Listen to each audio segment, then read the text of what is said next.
राहुल गांधी जी ने पूरे देश में जा जाकर लोगों को गले लगाकर उनकी दुख तकलीफ समझकर इस मैनिफेस्टो को सबके साथ मिलकर तैयार किया।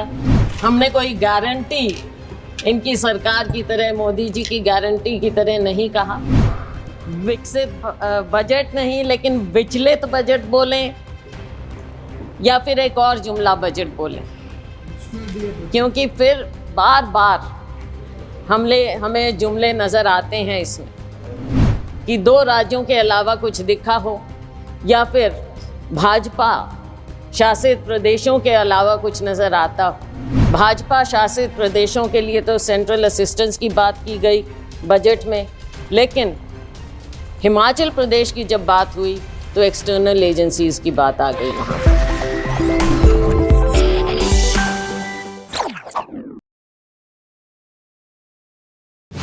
कुमारी शैलजा जी।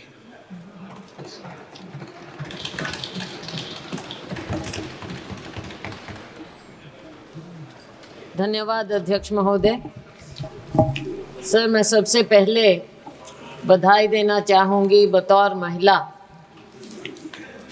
फाइनेंस मिनिस्टर को, वित्त मंत्री महोदया को, कि इन्होंने 7 बार बजट पेश किया है, 6 बार बजट पेश किया है। साथ में बतौर कांग्रेस एमपी मुझे इस बात की भी खुशी है कि इन्होंने बहुत बड़ा दिल दिखाया है और हमारा मैनिफेस्टो पढ़ा, जिसे बड़ी मेहनत के साथ हमने तैयार किया।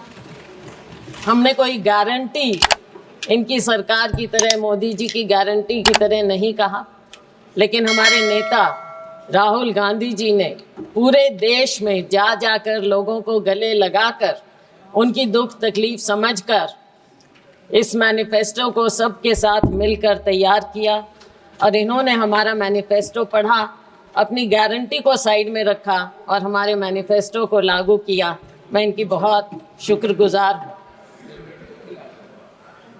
अब मैं इस बजट को क्या बोलूं? कुर्सी बचाओ बजट बोलें, विकसित बजट नहीं, लेकिन विचलित बजट बोलें या फिर एक और जुमला बजट बोलें, क्योंकि फिर बार बार हमें जुमले नज़र आते हैं इसमें।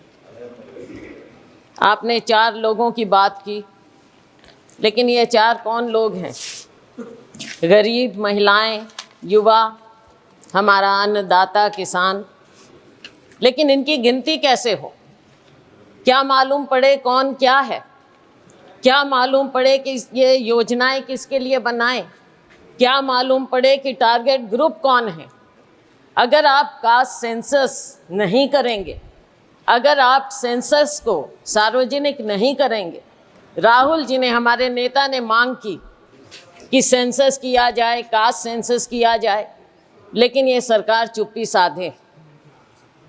एंड आई वंडर कि इसके बारे में इनके सहयोगी नीतीश कुमार जी क्या कहना चाहेंगे कास्ट सेंसस के बारे में। उन्हें तो बहुत कुछ मिला है, लेकिन सर, ये बजट है किसके लिए ये भी तो पता चले। क्या केवल 2 राज्यों को ही उन पर मेहरबानी हुई है या पूरे देश पर भी कुछ नज़र डाली गई? ऐसा नज़र नहीं आता कि 2 राज्यों के अलावा कुछ दिखा हो या फिर भाजपा शासित प्रदेशों के अलावा कुछ नज़र आता हो। सर, मुझे याद आता है कि जब माननीय प्रधानमंत्री जी मोदी जी माननीय मुख्यमंत्री होते थे और उस समय हमारी सरकार थी और वो एनडीसी की मीटिंग में आते थे, अब तो खैर एनडीसी भी नहीं रहा, और वो हमेशा कोऑपरेटिव फेडरलिज्म की बात करते थे। अब शायद वो शब्द पूरी शब्दावली से निकल चुका है, कम से कम भाजपा की और सरकार की शब्दावली से निकल चुका है। लेकिन 2 राज्यों को भी मैं थोड़ा आगाह करना चाहूँगी।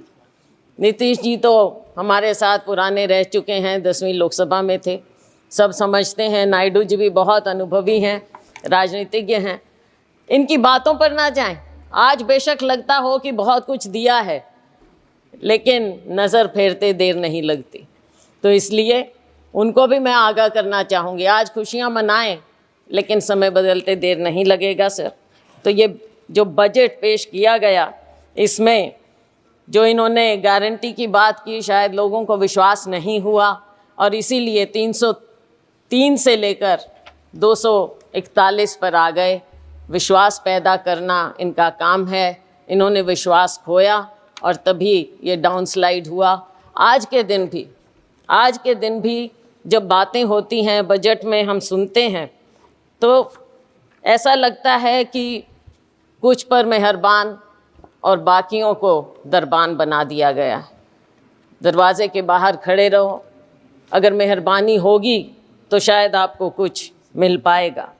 सर, जब प्राकृतिक आपदा की भी बात होती है, भाजपा शासित प्रदेशों के लिए तो सेंट्रल असिस्टेंस की बात की गई बजट में, लेकिन हिमाचल प्रदेश की जब बात हुई तो एक्सटर्नल एजेंसीज़ की बात आ गई वहाँ पर कि उनके माध्यम से मदद की जाएगी।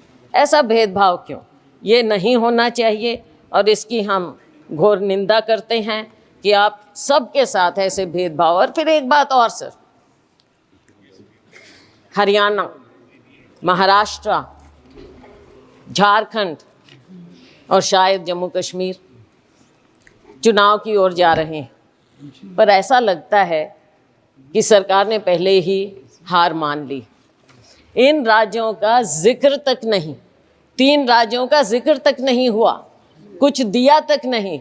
और दुख इस बात का है कि आज 3 केंद्रीय मंत्री हैं हरियाणा से केंद्र में, एक तो मुख्यमंत्री भी रह चुके, लेकिन हरियाणा को कुछ नहीं मिला। मुझे मालूम नहीं कि अंदरूनी इनकी क्या बातें होती हैं, वो तो खैर सार्वजनिक हो नहीं सकती, लेकिन दुर्भाग्य है मेरे राज्य का, हरियाणा का, कि 3 केंद्रीय मंत्री होने के बाद भी हमें हरियाणा को ये कुछ ना दे पाए हैं और नाम तक लेना मुनासिब नहीं समझा।